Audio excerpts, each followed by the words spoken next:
Bonjour. Bonjour. Macaron, Petit gâteau, croissant, toilette, écharpe, Rouge. maillot, buffet, bonnet, soutien, lingerie, maquillage, Abatture. Bâton. Casserole. En français. votre goûter parfumé à la langue française. Salut, comment allez-vous? Soyez les bienvenus. C'est un plaisir d'être ici avec vous. Je suis Adrien Louis et aujourd'hui, j'ai le plaisir d'être à côté de Paula Anacaona. Comment ça va, Paula? Bonjour, ça va très bien, merci. Voilà, merci beaucoup d'avoir accepté notre invitation. On accompagne ton projet déjà, ça fait quelques temps sur Instagram et même la maison d'édition. Et c'est un grand plaisir même de te recevoir ici aujourd'hui pour nous parler un petit peu de ton projet. Super. Bon, et normalement, on commence avec toute une petite question que c'est qui es-tu à la queue de la boulangerie? Ah, qui je suis dans la queue de la boulangerie? Moi, je fais partie des Françaises qui ne vont pas à la boulangerie C'est pas vrai. parce que je fais mon pain moi-même. Mais Ah, bon, mais wow. sinon, oui, ouais, j'aime bien faire mon pain. Mais à la queue de la boulangerie, je pense que si vous me voyez, vous allez voir une femme noire à la peau claire, donc parfois identifiée comme métisse aussi. Et puis après, en termes d'occupation professionnelle, je suis aussi traductrice. Ça a été mon premier travail. Ensuite, je suis aussi devenue éditrice. Et maintenant, je suis aussi un petit peu autrice. Ah, super. Donc, à la queue de la boulangerie, en fait, tu as la personne qui peut-être était en train de vendre le pain, hein, pas de l'acheter. Oui, ou alors je peux, à la queue de la boulangerie, être en train de lire un livre pour faire passer le temps. Oui, Enfin bon, voilà. super. Et Paul, quand est-ce que la langue portugaise est apparue dans ta vie? Parce que tu fais Alors la en fait, traduction de portugais-français ou il y a d'autres langues aussi? oui, je fais aussi la traduction de anglais-français et espagnol-français. Ah, wow. Et en fait, au départ, je parlais très bien espagnol. Et d'ailleurs, j'ai fait des études de anglais-espagnol. Et en fait, j'ai appris le portugais juste quand j'ai terminé mes études. Donc, j'avais 23 ans à peu près. Et comme je venais de l'espagnol, en fait, le portugais est arrivé très vite. Donc, c'est vrai qu'au début, je parlais vraiment portugnol. Et après, peu à peu, voilà, j'ai réussi à différencier. Et bon, maintenant, je parle mieux portugais qu'espagnol. Mais voilà, c'est vraiment par l'espagnol que je suis arrivée au portugais. Ah, c'est cool, hein? Et ton nom, c'est plutôt au portugais, je crois, hein, d'où Alors, donc ton prénom. Ana Caona, en fait, c'est un nom, c'est pas mon vrai nom d'état civil. Ah, C'est un nom d'accord. que j'ai pris pour un nom d'artiste, en quelque sorte. Et Ana Caona, en fait, c'est une grande femme autochtone en Haïti et qui, en Ah, fait, est très connue dans les Caraïbes parce qu'en fait, ça a été une femme autochtone qui a lutté contre la colonisation espagnole. Donc, j'aimais bien cette femme-là parce qu'elle symbolisait un peu la résistance. Donc voilà, c'est pour ça que j'ai pris son nom. Et c'est vrai que ça fait un nom qui est très indigène. Ça fait très autochtone au niveau de la sonorité. oui, oui, c'est cool. Ouais, je le trouve super beau, j'adore. Ah, Donc, c'est cool. et c'est ça qui est bien quand on prend un nom d'artiste, c'est qu'on peut choisir le nom qu'on veut. Donc, et puis après aussi, peu à peu, au fur et à mesure que ma conscience politique s'est aussi un petit peu accrue, j'ai trouvé que c'était bien, un petit peu comme Malcolm X ou je ne sais quoi, de changer de nom parce que tous les afrodescendants, on sait que notre nom ne veut rien dire. C'est le nom soit de notre maître ou soit. Donc, je trouve aussi que symboliquement, j'aimais bien le fait de pouvoir me renommer puisque je ne sais pas quel était le nom de mes ancêtres. Bah, donc, du coup, j'ai choisi celui-là. C'est parfait, en fait. C'est drôle parce que cette question des noms des familles, je l'ai découverte seulement quand j'ai commencé à étudier le français. Parce qu'ici au Brésil, au moins Ici au Brésil, ça existe, mais dans les classes A, B de notre population. Mais dans la plus grande partie de notre population, on n'a pas cette chose de nom de famille. Et ça ne vous dit rien. Ici, on s'appelle par le prénom. Ouais, On dit non, ça veut dire prénom ici, hein. Il n'y a pas cette idée de nom de famille. Tellement on a perdu nos racines de nos ancêtres, comme tu as dit, hein. C'est très fort ça ici. Et c'est très cool. Et de là aussi, le logo de la maison d'édition, qui c'est comment on Les dit? flèches. Les flèches, voilà. Ouais, ouais, ouais. Ah, Oui, c'était vraiment ça, un petit peu le symbole, alors pas de la guerre, mais on va dire de la résistance qui parfois peut être armée, mais en l'occurrence, avec les livres, c'est une résistance qui peut être aussi intellectuelle. Donc voilà, j'aimais bien mélanger un petit peu ça. c'est cool, très cool. Et quand est-ce que tu es venu? Donc, tu as commencé à étudier le français à la fac? Tu as étudié à la fac? Tu as fait un cours le français, non, pardon, le portugais. Le À la portugais. fac, tu as fait un cours de langue. Comment ça a Non, marché? non, puisque donc en fait, comme j'ai commencé à étudier le portugais quand je venais de terminer la fac, en fait, j'ai jamais étudié le portugais à la fac.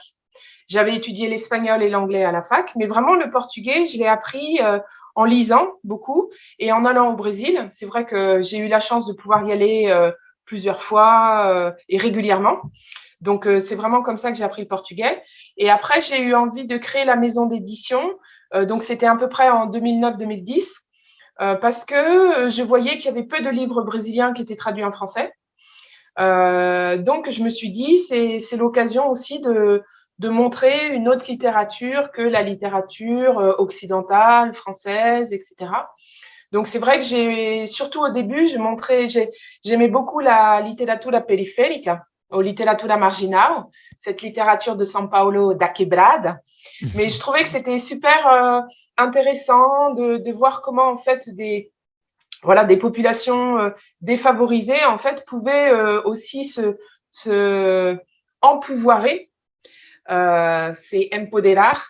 Elle pouvait s'empouvoirer en fait toute seule. Je trouvais que c'était intéressant. Et puis c'est une littérature qui est qui revendique l'égalité, les droits, la justice sociale. Je trouve que c'est une littérature qui est très révolutionnaire en fait. Et surtout, j'aimais bien aussi le fait que parce que souvent, on a tendance à dire que les gens des classes populaires ou les gens des favelas, eles não têm voz, ils n'ont pas de voix. Et je trouve que c'est une phrase qui est fausse parce que eles têm voz, ils ont une voix, mais c'est juste qu'on ne les entend pas ou on ne leur donne pas la possibilité de s'exprimer. Et avec cette littérature, eh ben pour une fois, c'est eux qui écrivent. Et donc, c'est eux qui sont sujets.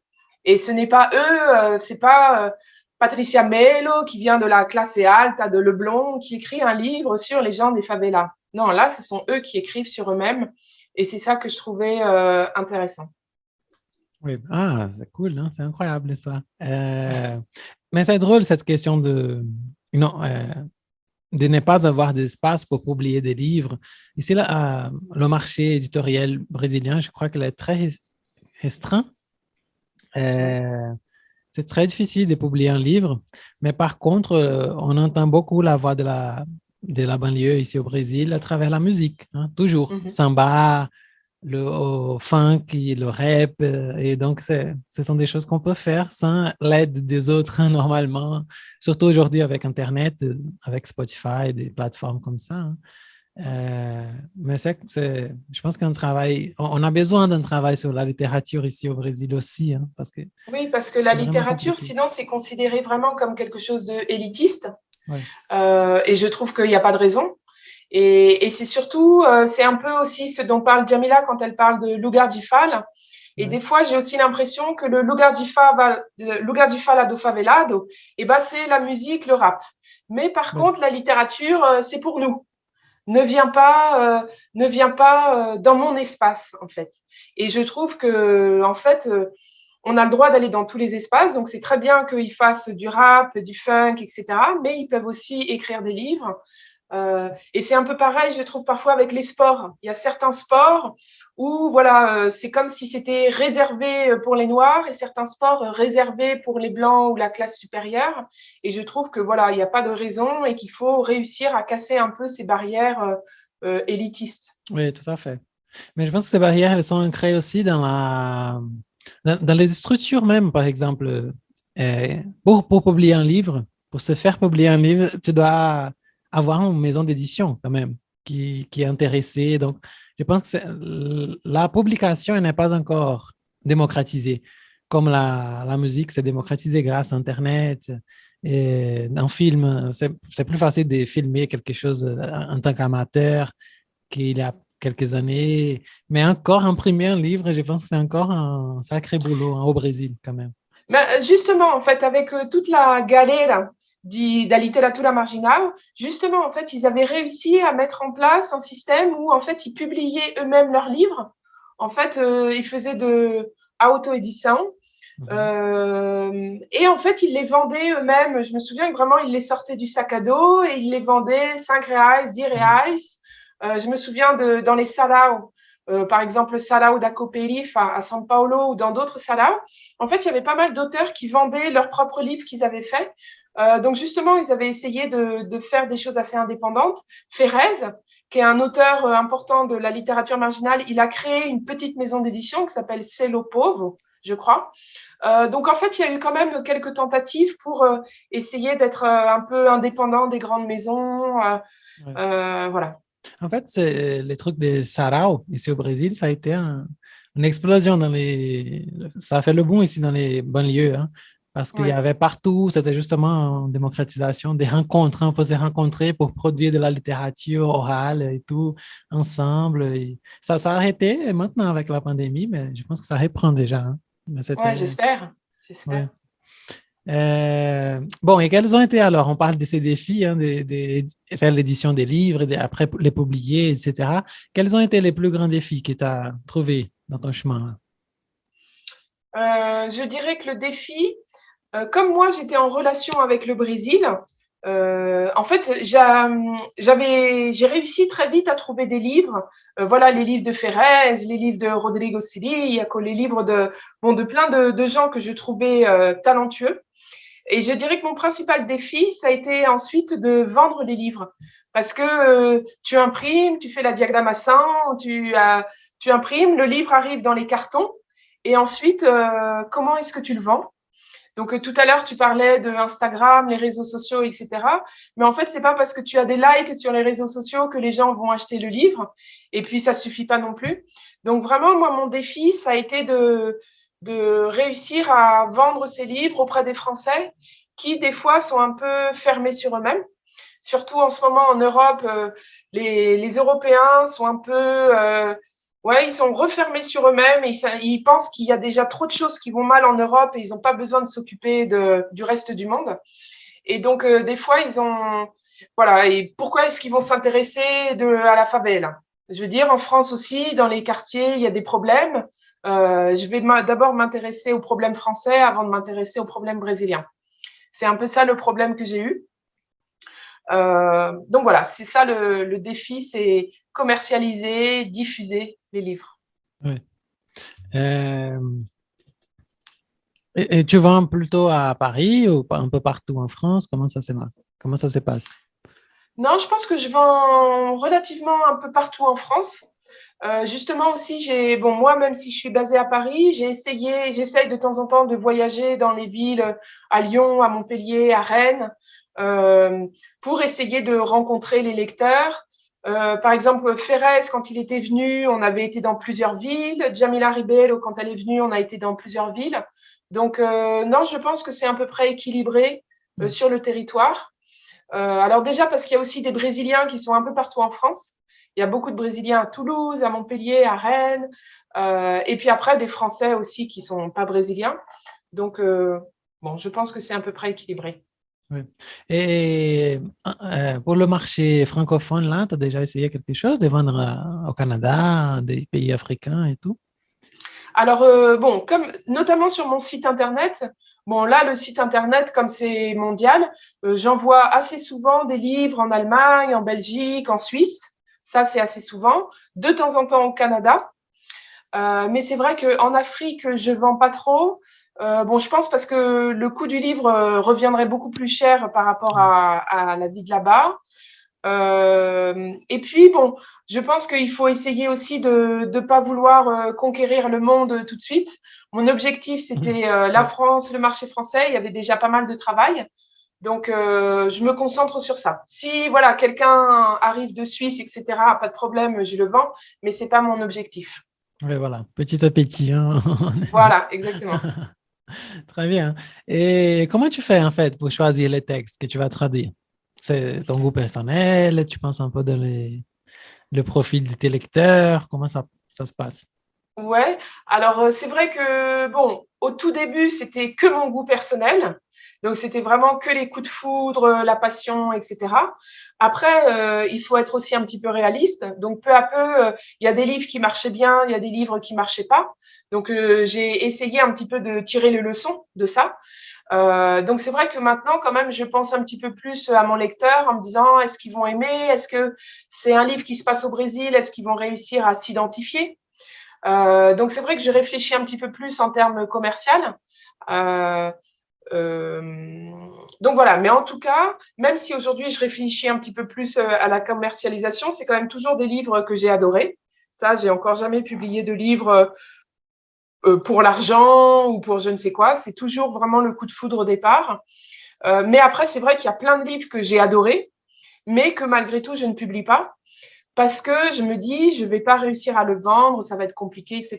Par exemple, ça fait à chaque fois, beaucoup de Brésiliens me disent, ah, pourquoi tu publies pas Carolina Maria de Jesus, Quarto de Despejo?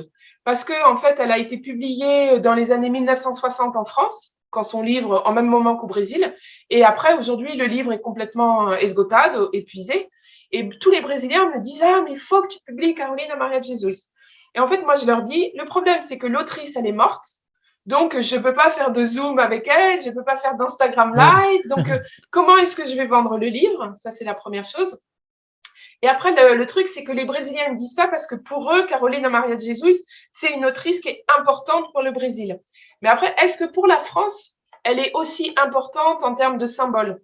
En fait, et c'est aussi ça, des fois, où il faut que je réfléchisse. C'est-à-dire que c'est un symbole au Brésil, est-ce que c'en est un en France? Le Quarto de Despejo, ça se passe dans la favela des années 50. Donc, est-ce que en France, en 2020, ça a de l'intérêt de publier un livre sur la favela des années 50? Est-ce qu'il ne vaut pas mieux plutôt publier un livre de la favela de 2022? Donc, en fait, voilà, c'est typiquement un livre que j'adore, que je considère essentiel, mais que, en tout cas, pour l'instant, je publie pas. Oui. Mais quand tu as commencé à parler, en fait, je vais te dire que j'ai pensé à ce livre aussi. Mais oui, je comprends parfaitement, hein. Même, oui, je pense que la favela des années 50 n'a rien à voir, hein, avec celle d'aujourd'hui, hein. Ouais, donc c'est sûr que c'est intéressant pour voir l'historique, pour voir à quel Ouais. point ça a changé, etc. Mais après, il faut se mettre, imagine-toi, est-ce que ça t'intéresserait de lire un livre qui se passe dans la France des années 50, etc. Est-ce que Ouais. tu n'aurais pas plutôt envie de lire un livre sur la France actuelle? Enfin, donc bon, il y a des raisons des raisons pour le publier, des raisons pour pas le publier. Mais voilà, je me dis, ou peut-être que si c'était une grande maison d'édition, peut-être que eux, ils auraient la force pour faire à côté un documentaire. Enfin, je sais pas. Mais moi, comme je suis petite, je me dis que je vais pas réussir à bien le défendre. Oui, oui. Non, tout à fait. Et ça resterait un niche quand même, hein, comme des anthropologues français qui aimeraient connaître la France, le Exactement. Brésil des années 50, etc. Oui. Ouais, exactement. Donc, qui dit niche dit voilà vraiment peu de livres vendus.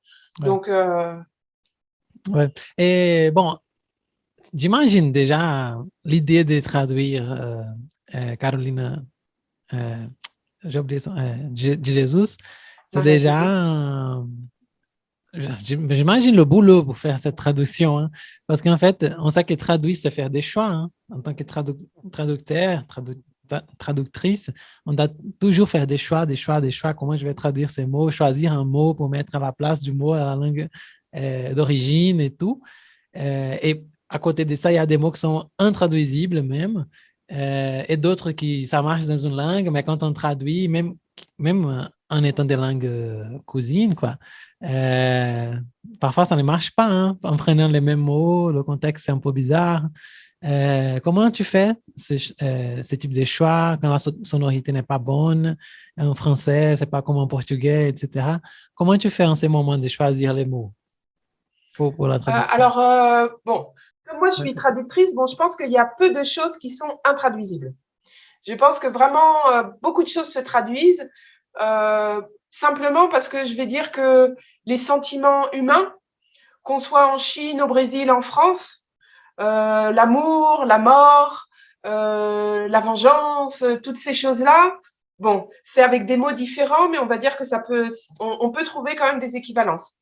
Là où ça peut être très difficile à traduire, c'est notamment pour des choses qui n'existent pas ailleurs. Donc, par exemple, je sais que j'avais souvent beaucoup de mal à traduire tout ce qui vient du sertan. D'ailleurs, le sertan, ça ne se traduit pas en français parce qu'il n'y a pas de sertan en France.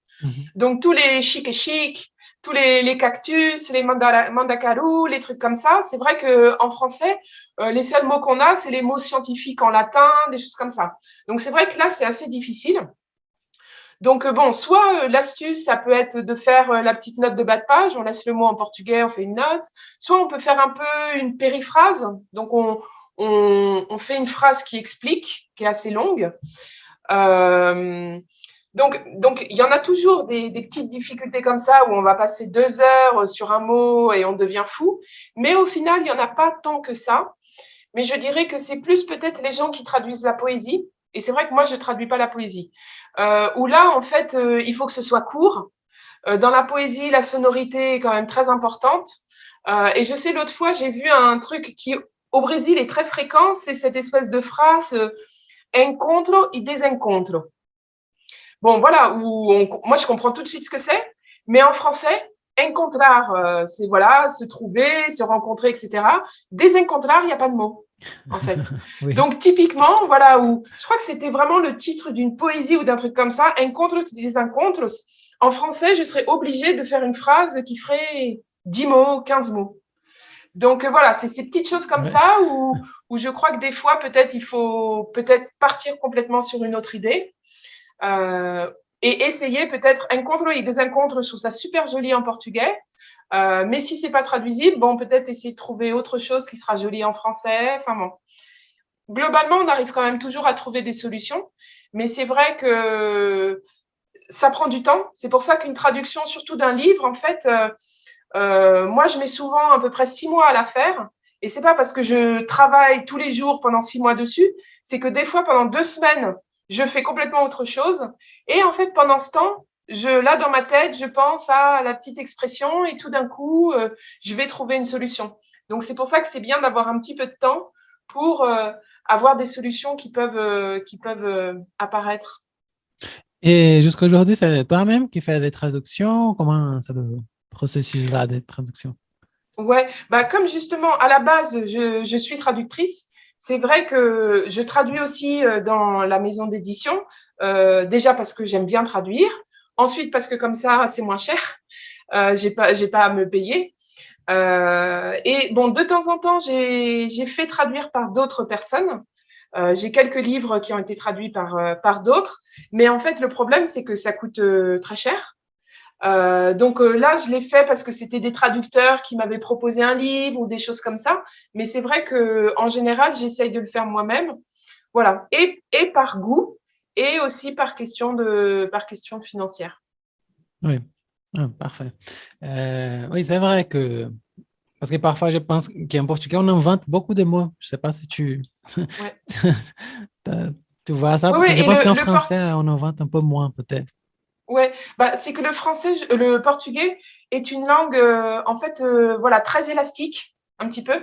Et surtout, et ça, je pense que c'est aussi, de toute façon, un petit peu la mentalité brésilienne, vous êtes beaucoup moins strict par rapport à la langue. Vous vous permettez de faire ce que vous avez envie. Alors que le français, avec la langue, il y a des règles et on ne peut pas changer les règles. En fait, on est beaucoup plus strict. Donc, c'est vrai que vous avez plus de jogo de cintura Oui, dans la langue. oui, c'est vrai. On ne respecte pas du tout les règles. On fait ce qu'on veut et voilà. Ouais. Il y a Alors même que une nous, les Français, ils sont tellement direitinho avec la langue, il faut pas faire ça. Et si le sujet, c'est ça au début d'une phrase, parce que c'est typique des Brésiliens, ils commencent la phrase avec un sujet et à la fin de la phrase, c'est un autre sujet. Donc, en français, typiquement, bah, il faut que je la réécrive. Et donc, je vais le faire un petit peu plus quadrado. Oui. Carré. Ouais, peut-être, je dirais que la langue, le français que les jeunes peuvent parler dans les banlieues, c'est un français qui est beaucoup plus imagé, qui est plein d'influences de l'immigration. Ouais. Donc, je pense que eux, ils ont plus de flexibilité par rapport à la langue. Mais c'est la langue qui est informelle, en fait. On peut pas l'écrire dans les livres. Mais moi, des fois, quand j'entends un petit peu les jeunes dans la rue parler, je trouve que c'est super. Justement, ils sont très inventifs, un petit peu comme le brésilien. Mais c'est vrai qu'on peut pas l'écrire pour l'instant, en tout cas. Ah ouais. Il y a un livre ici que j'ai déjà lu qui a ce langage, que c'est O Sol na Cabeça, je crois, si je ne me trompe pas. Tu connais? C'est Non. un livre, je vais voir si c'est ça même. C'est un livre, oui, c'est ça, publié à Rio. En fait, c'est un mec qui habite dans une favela qui a écrit avec le langage du favela à Rio. Ça s'appelle Giovanni Martins, l'auteur. Ah oui, oui, oui, oui, oui, je vois qui Ouais. c'est. Oui, oui. Oui, il a réussi à publier un livre avec un langage vraiment de la banlieue, ici des favelas, ici Ouais. au Brésil, et à Rio. Et c'est super, c'est très cool parce que c'est assez rare hein, d'avoir Ouais. cette possibilité hein, d'utiliser ce langage dans une publication d'un livre et tout. Ouais, ouais, complètement, ouais. Mais voilà. Et est-ce que tu as un livre en particulier qui t'a touché d'une manière différente ou qui t'a posé trop de soucis au moment de traduire, qui t'a marqué en fait tout dans ces processus de traduction et tout? Bah, en fait, beaucoup de livres, je vais pas dire tous les livres, mais beaucoup des livres que j'ai traduits et publiés, c'est des livres qui m'ont marqué, qui m'ont beaucoup enrichi, en fait, intellectuellement. Je sais que quand j'ai traduit j'ai traduit 3 livres de Conseil sans Évariste. Et en fait, ils n'étaient pas spécialement difficiles à traduire, hein, mais c'est vrai qu'elle a une écriture qui est quand même très poétique. Donc, moi, j'essayais de rendre la poésie en français. Et c'est des livres qui m'ont marqué parce que c'est vrai que quand on est plongé dans ces livres-là pendant plusieurs semaines, du coup, j'ai aussi appris à connaître Conseil 100. Donc, ça a vraiment été un livre qui a un petit peu changé, des livres qui ont un petit peu changé ma vie. Après, il y a tous les essais que j'ai publiés de Jamila Ribeiro, Grada Quilomba. Tout ça aussi, c'est des livres où en même temps que je traduisais, j'apprenais. Et ça, c'est vraiment génial. En fait, des fois, je suis devant mon ordinateur et je dis waouh, c'est génial ce qu'elle dit, j'adore. Donc ça, c'est vraiment très riche et je sais que j'ai de la chance de faire ça. Donc, je dirais que vraiment beaucoup de livres. Voilà, Conseil 100, Jamila, Grada, Rodney Williams qui a écrit un livre sur l'appropriation culturelle que j'ai vraiment trouvé intéressant. En fait, beaucoup de livres m'apportent des choses. Et justement, quand après, tout à l'heure, je disais que j'étais autrice, je pense que quand j'ai commencé à écrire mes livres, c'était justement un petit peu j'avais digéré tous les livres que j'avais édités, traduits, et c'était une façon aussi un petit peu d'écrire à ma sauce, en quelque sorte, tout ce que j'avais lu et traduit. Oui, qu'est-ce que c'est beau. Hein? Et normalement, tu as l'habitude de parler avec des écrivains ou écrivaines et tout? Oui, parce qu'en fait, tu veux dire quand je les traduis? Oui, quand tu les traduis. Ouais. Ça fait partie du processus de traduction que tu fais. Ouais, ça c'est vrai que ça fait partie. Alors j'essaye quand même de pas les appeler toutes les semaines, mais en fait c'est vrai que bon, je traduis et puis après je me fais un petit document Word à côté avec mes questions. Et après c'est vrai que voilà, soit on se parle sur Skype, soit des fois quand elles viennent, souvent quand elles viennent en France, le livre est déjà publié, mais toujours au moins une fois on se parle à la fin de la traduction du livre où je vais demander quand j'ai des doutes. Parce que c'est vrai que des fois, les phrases, elles peuvent être interprétées de plusieurs façons. Ou des fois, par exemple, je demande est-ce que je peux changer le titre du livre? Est-ce que je peux changer le nom de la personne? Parce que des fois, les prénoms peuvent, surtout au Brésil où vous avez beaucoup de apelido, des surnoms. Si en français, je garde le apelido brésilien, le français, il va pas comprendre le trocadilho, le jeu de mots. Donc voilà, des fois, je change un petit peu les noms. Donc, toutes ces choses-là, voilà, je demande à l'autrice ce qu'elle en pense. Donc, on fait un petit peu de jeu comme ça. Et puis, c'est vrai, par exemple, notamment pour Ferrez. Alors, lui, je lui avais parlé plusieurs fois parce que des fois, je lui demandais traduit en portugais formal ce que tu veux dire parce que je comprends rien, quoi. Donc, Oui. c'est vrai que c'était une gíria qui était tellement des fois forte que je lui demandais, voilà, qu'est-ce que ça veut dire? Il disait, ah, ça veut dire par exemple, je me souviens à un moment, il disait os vermes, vermes, vermes. Ouais, ouais. Là, c'est quoi les vermes? Il m'a dit, ah, policiao. Ah, d'accord. Donc voilà, des fois, il fallait qu'il fasse un petit dictionnaire comme ça. Donc, mais c'est des choses qui sont, voilà, des petits détails, en fait. Oui, oui, ce sont des petits détails, mais ça, c'est vraiment difficile hein, de comprendre. Ouais. Et Du c'est coup, vrai que j'ai beaucoup d'admiration, par exemple, pour les traducteurs qui traduisaient autrefois dans les années 70, 80, etc., où il n'y avait pas d'Internet. Parce que c'est vrai que là, par exemple, typiquement, vermes, je vais chercher sur Google et puis je vais quand même finir par comprendre ce que c'est. Et autrefois, en fait, ce que j'ai appris, c'est que beaucoup de traducteurs correspondaient avec les auteurs par des lettres. Donc, ils s'envoyaient des lettres qui mettaient un mois à arriver. Ensuite, l'auteur répondait, ça mettait encore un mois. Donc, bon, c'était complètement autre chose. Mais je pense qu'autrefois aussi, les traductions étaient de moins bonne qualité. Par exemple, les traductions de Graciliano Ramos, qui ont été faites dans les années 70, elles sont horribles, horribles. Les traductions de Clarice Lispector, elles sont pas terribles. Voilà, parce que je pense qu'ils n'avaient pas les outils pour chercher les mots comme nous aujourd'hui, on peut avoir tous les dictionnaires et les choses comme ça. oui, non, j'imagine, hein, sacré boulot. En fait, la vie sans Google, c'est inimaginable. Dorénavant, Ouais, c'est inimaginable. ouais. C'est une vie beaucoup plus dure, sans doute. Bon, et à quel point c'est la maison d'édition aujourd'hui? Anna et... Non, Anna, Paula, je peux dire Anna aussi, je sais pas. Ouais, en fait, c'est juste Paola. Tout le monde, comme tout le monde m'appelle Anna Paola, mais en fait, c'est juste Paola, mais c'est pas grave. Oui. Bon, à quel point se trouve la maison aujourd'hui, Paula? Et où tu l'imagines d'ici 10 ans, par exemple? Euh, alors, où est-ce qu'on en est aujourd'hui? Bon, je pense que depuis justement 10 ans, elle a bien évolué, puisque c'est vrai qu'au départ, je faisais juste littérature. Maintenant, je fais un peu des essais. Maintenant, je fais aussi un peu de jeunesse, puisque j'ai une petite collection Jougne pour les enfants. Ah, et Euh, tu as choisi donc, qui? Juste j'ai par choisi qui? curiosité même, dans la section jeunesse. Alors, il y a un garçon qui s'appelle Otavio Junior, qui a publié un livre qui s'appelle O Livreiro do Alemão, Ah, oui. qui est donc justement un garçon de la favela, qui a écrit, c'est un peu un livre sur sa vie, un petit peu. Ensuite, j'ai publié, bon, c'est des albums pour les petits, un livre qui s'appelle Tio Flores, un livre qui s'appelle Os Livros de Sayuri, de Lucia Iratsuka, qui parle de la communauté japonaise. Donc, je trouvais que c'était intéressant parce que en France, les gens ont absolument aucune idée qu'il y a des Japonais au Brésil. Donc, voilà. Et puis, j'en ai écrit un. Donc, pour l'instant, il y a 4 ou 5 livres. Ah, parfait. Donc, voilà. Donc, c'est vrai que j'ai déjà beaucoup évolué par rapport au début. Et dans 10 ans, je sais pas. C'est vrai que je suis un peu, je vais pas dire au jour le jour, mais on va dire que je fais mes projets à 6 mois. Voilà, mon horizon, là, c'est 6 mois. Je sais à peu près dans 6 mois ce qui va se passer. Mais après, c'est encore un petit peu lointain. Donc, aussi, j'aime bien me laisser porter. Parce que, par exemple, je sais que Jamila Ribeiro, je me souviens que je l'avais rencontrée en novembre au Brésil. Et j'ai publié son livre au mois de mai en France, donc 6 mois après.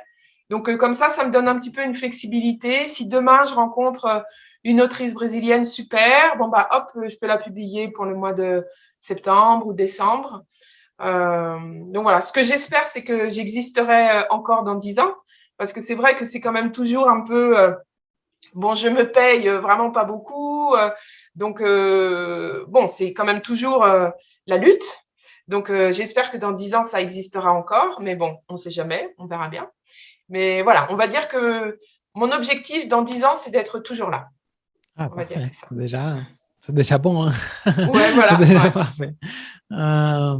Et maintenant, je suis curieux. Quand tu vas faire la traduction des livres des jeunesse, normalement, ils viennent avec des images, des dessins, des choses comme ça. Est-ce que tu les conserves ou tu les changes par d'autres images? Comment tu fais? Non, là, je les conserve. Ah oui. Parce que quand même, souvent, les livres jeunesse, les illustrations, elles vont vraiment bien avec le texte. Et souvent, quand je choisis le texte, c'est parce que et j'ai aimé le texte et j'ai aimé les illustrations. Donc, vraiment, je prends les deux en même temps. Oui, ah, parfait. Mhm. Alors, le plus important, hein, comment on fait pour acheter les livres Anakaon? Alors, c'est vrai qu'il y a le site internet qui s'appelle donc anacaona.fr et donc où je livre dans le monde entier. Alors, malheureusement, c'est vrai que pour le Brésil, je suis obligée de mettre des frais d'envoi parce que c'est quand même cher, mais j'essaye vraiment de les faire au minimum. Et après, pour les gens qui écoutent le podcast et qui sont en France, bah, ils peuvent quand même acheter sur le site internet ou ils peuvent aller en librairie. Mais c'est vrai qu'en librairie, souvent, il faut commander le livre. Parce que les libraires, ils vont avoir le dernier livre, le plus récent, mais ils vont peut-être pas avoir le livre de l'année dernière ou des choses comme ça. Donc voilà, c'est vrai que le plus simple, c'est le site. Et puis, de temps en temps, je vais faire des salons. Par exemple, là, au mois de mai, je vais faire un salon à Saint-Malo. C'est une ville en Bretagne. Donc voilà, ça dure 3-4 jours et c'est vrai que c'est l'occasion de se rencontrer, d'acheter les livres. Donc voilà. Ouais. Et tu t'es pas lancé encore dans le marché des e-books, par exemple? Ce Alors, serait bon pour le Brésil. si justement, et donc c'est vrai que pour les Brésiliens, ça peut les intéresser. En fait, je fais pas tous les livres en e-book, mais j'en ai quelques-uns. Et donc d'ailleurs, sur le site internet, quand vous allez sur anacaona.fr, il y a, vous allez voir nos livres ou quelque chose comme ça. Il y a un truc e-book et du coup, il y a la liste. Et donc, je sais que je crois que les 3 livres de Conceição Evaristo, ils sont en e-book. Il y a 2 livres de Jamila Ribeiro qui sont en e-book. Il y a quelques livres sur la favela. Le livre de Ferrez, il est en e-book. Enfin voilà, il y en a quelques-uns. Mais c'est vrai qu'en fait, en France, l'e-book, ça marche pas beaucoup. Les Français, ils aiment pas trop. Donc en fait, c'est pour ça que je le fais pas toujours. Ça dépend un petit peu. Ah, ça Et m'étonne. c'est vrai que pour les Brésiliens, ça peut être bien. Et surtout, en plus, comme du coup, il n'y a pas les frais de port, etc., j'ai fait attention à faire un e-book qui est entre 7 euros et maximum 9 euros, ce qui est plutôt pas trop cher. Normalement, les e-books, c'est plutôt 12, etc. Donc, du coup, j'espère que pour les Brésiliens, bon, même si le réa en ce moment est très bas, mais du coup, j'espère que ça fait pas trop cher. Oui, non, en fait, ici, on aime les e-books. Ah Je pense ouais? qu'on les consomme trop, je pense. Oui, justement, comme j'avais dit au début, le marché éditorial, c'est pas très développé, donc parfois c'est très cher d'acheter un livre, hein. Et les Ouais. e-books, normalement, sont moins chers, hein. Ouais.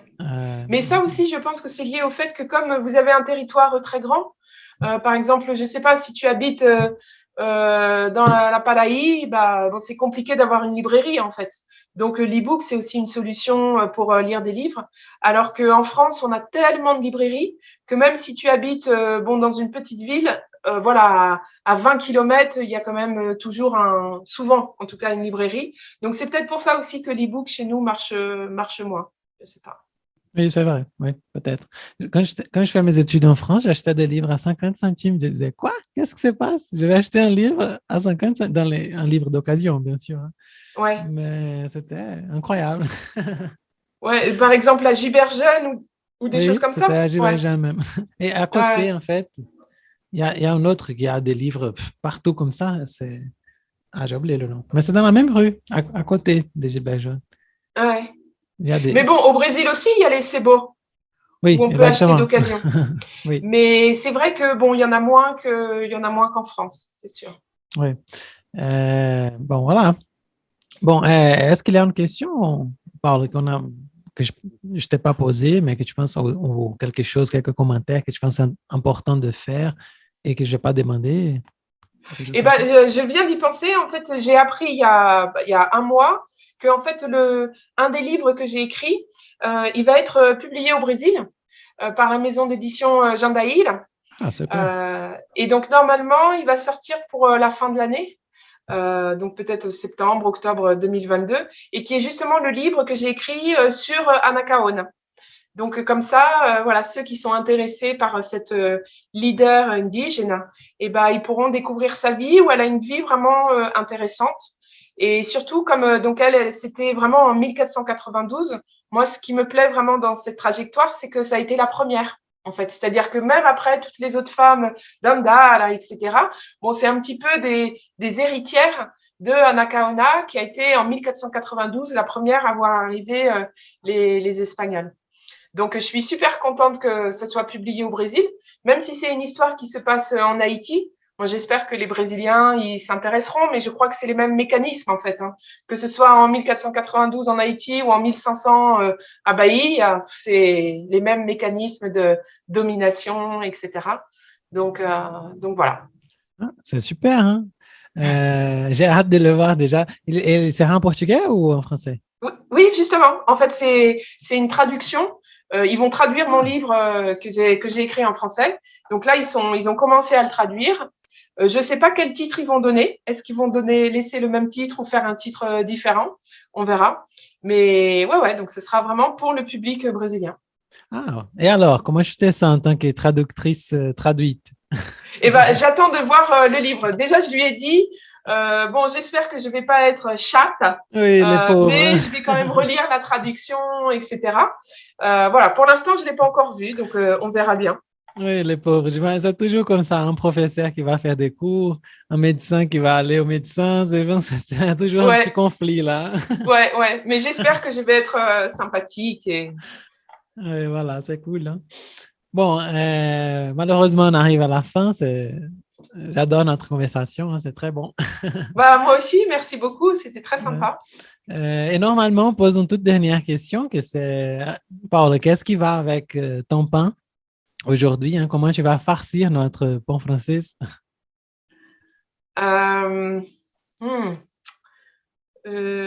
Attends, j'avais pas réfléchi à cette question.